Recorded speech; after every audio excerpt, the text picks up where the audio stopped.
biasanya tuh Kredivo paling cepat. Itu dia datang ke rumah untuk DC. Ya, datang ke rumah itu dia 2 minggu Galbay itu paling cepat. Assalamualaikum warahmatullahi wabarakatuh. Apa kabar teman-teman semuanya? Semoga semua dalam keadaan sehat walafiat ya. Diberikan kesehatan, kelancaran, serta kemudahan dalam segala urusan apapun itu. Hari ini semangat kita makin kita kuat mental.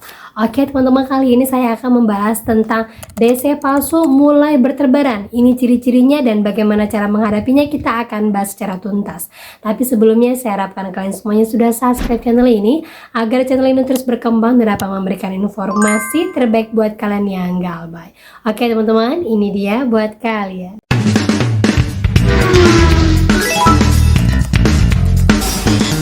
Oke teman-teman, sebelumnya saya mau bahas dulu ya. Ada seorang teman yang mau mengajukan kredit rumah, tapi tiba-tiba ada beberapa pinjol-pinjol yang nangkring di slik OJK-nya. Dia heran, ini kan pinjol legal, kenapa bisa verifikasi muka padahal dia tidak pernah melakukan apapun.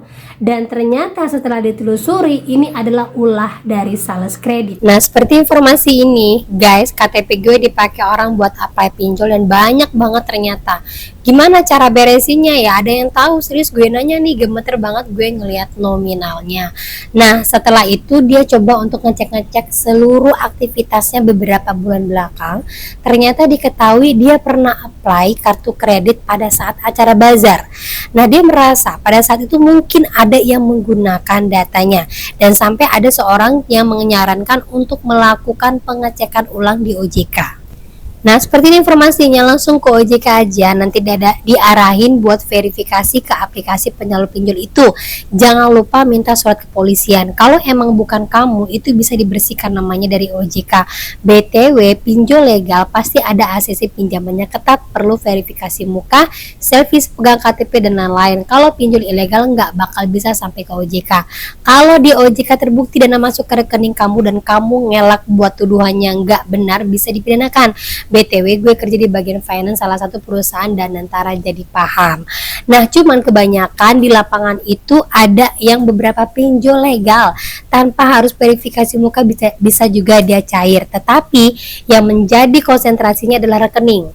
Kalau memang rekening yang tidak masuk ke rekening kita, nah jelas ini bisa dipidanakan pinjol yang mencatat nama kalian di slik OJK. Nah, itu dia teman-teman ya. Jadi hati-hati sekali kalau kalian mau mengajukan kredit ya, misalnya kartu kredit ataupun mau buka ATM baru atau buka bank baru yang ada di bazar-bazar ataupun yang ada di pertokoan yang baru buka. Hati-hati. Karena rata-rata banyak sekali oknum yang mengaku mereka ini banyak yang bermain data kita. Dan mereka tahu cara untuk mengganti nomor telepon biar nantinya data yang digunakan adalah kita, terus yang diakses adalah nomor mereka. Ini hati-hati sekali, bukan 1-2 orang, banyak. Ujung-ujungnya bisa seperti ini ya, ketika kita mau mengajukan rumah akhirnya kita yang terkendala. Jadi baiknya sebelum kalian mau pengajuan apapun itu, cek dulu slik OJK yang pertama. Yang kedua, kalau ada pengajuan seperti ini bagaimana cara mengatasinya? Kalian bisa hubungin pihak pinjol-pinjolnya. Sampaikan, minta bukti-bukti bahwa uang tersebut cair ke rekening kalian dan minta bagaimana verifikasi wajahnya.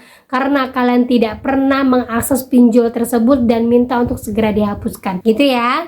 Dan lanjut lagi teman-teman, ada seorang teman yang baru-baru saja Galbay. Dia baru ibaratnya bukan Galbay lah ya, tunda bayar istilahnya sekarang ya. Tunda untuk beberapa bulan ataupun beberapa minggu. Nah, dia bertanya, kalau dapat WA yang modelnya banyak seperti ini, apakah perlu direspon? Nah, ini buat pemula-pemula Galbay. Dia mengatakan, aku mau nanya, hari ini hari pertama tunda bayar. Besok dan beberapa hari ke depan juga bakal tunda bayar di beberapa aplikasi. Kalau ada WA kayak gini, apakah aku harus langsung balas dan kasih tahu kalau uangnya untuk bayar belum ada? Atau bagusnya bagaimana ya? Terima kasih sebelumnya. Nah, isi WA-nya seperti ini ya, pengancaman dan kata-kata penagihan seperti biasa, dan ini paling ditakuti oleh para pemula Galbay. Tanyaannya apakah harus direspon atau tidak? Nah, itu dia teman-teman ya, jawabannya adalah jangan direspon. Karena bukan 1-2 orang DC yang sudah menyebutkan, bahkan para mantan-mantan DC mengatakan kalau nggak punya uang jangan respon WA DC. Kalau memang kalian tidak mau bayar dan tidak mau pening, jangan balas chat WA DC ataupun email DC. Jangan angkat nomor nggak dikenal. Karena ini kejadian nyata, seorang teman curhat kepada saya mengatakan bahwa Dia dulu ya pernah punya Galbay pinjol, kemudian sampai sekarang masih Galbay karena mau bayar itu aplikasinya udah nggak ada lagi, dan saya sampaikan itu ilegal, nggak usah dibayar, tapi terorannya masih ada. Nah, salah satu cara untuk menangkisnya biar nggak diteror lagi adalah dia nggak pernah lagi mengangkat nomor telepon siapapun yang tidak ada nomornya di HP-nya, alias nomor-nomor baru. Tidak pernah mau balas WA-DC. Karena apa? Kalau saya respon WA DC, berarti DC tahu bahwa saya aktif dan saya bisa dihubungin. Jadi jangan pernah respon dulu kalau kalian emang tunda bayar atau gagal bayar. Kalian bisa aktif ataupun bisa merespon nanti kalau seandainya benar-benar ada uangnya dan mau mencicil gitu ya. Kalau tidak, nggak usah lakukan untuk menjaga kesehatan mental kalian. Oke teman-teman ya. Dan beredar lagi banyak teman-teman, seorang teman yang mengaku dia sepertinya didatangin oleh DC palsu. Karena dia merasa kenapa belum ada Galbay ataupun Galbay baru sekitar 2 hari, 1 hari sudah didatangin DC. Nah, dia merasa apakah memang perilaku DC seperti ini? Ini perlu diperhatikan buat kalian ketahui ya. Saya sampaikan kepada kalian nih, saya catatin ya. Untuk yang di wilayah Jabodetabek dulu lah, karena ini pusatnya para DC untuk wilayah Jabodetabek apapun namanya ya, biasanya itu Kredivo paling cepat, itu dia datang ke rumah untuk DC ya, datang ke rumah itu dia 2 minggu Galbay itu paling cepat. Itu pun kalau seandainya rumah kalian dekat dengan wilayah peredaran dia. Kemudian itu lagi setelahnya nanti dia akan rajin datang, setelah itu dia akan diam, baru sekitar 3 bulan kemudian dia akan datang.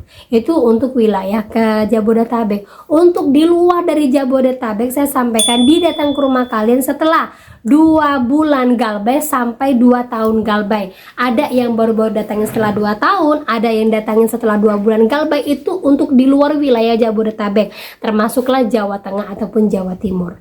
Jadi teman-teman ya, jadi kalau ada DC yang dengan ciri-ciri yang pertama dia datang H-1 belum itu tempo tapi dia datang, ataupun H+2 udah jatuh tempo tapi baru hitungan hari, sudah dipastikan itu adalah DC ilegal.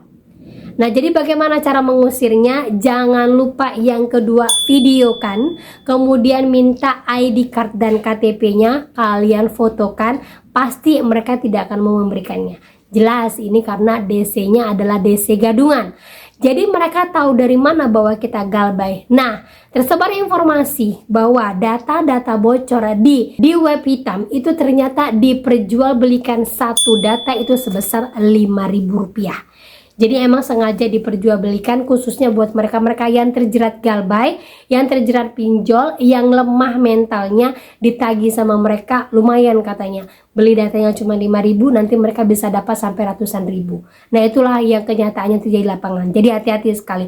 Terus lagi ciri yang selanjutnya itu DC-nya langsung menawarkan penghapusan data ataupun DC-nya minta ditransfer ke rekening pribadi. DC yang datang ke rumah nyamperin kalian terus langsung menawarkan penghapusan data dan uangnya ditransfer ke rekening pribadinya. Jelas ini DC gadungan, DC bukan dari pinjol ataupun pihak ketiga. Kalaupun kalian laporkan, ini jatuhnya bisa ranah pidana. Jadi mulai sekarang banyak informasi yang seperti ini datang itu adalah dari DC pinjam yuk yang pertama, yang kedua itu adalah dari DC Ivoji, yang kedua, yang ketiga itu adalah dari DC Shopee.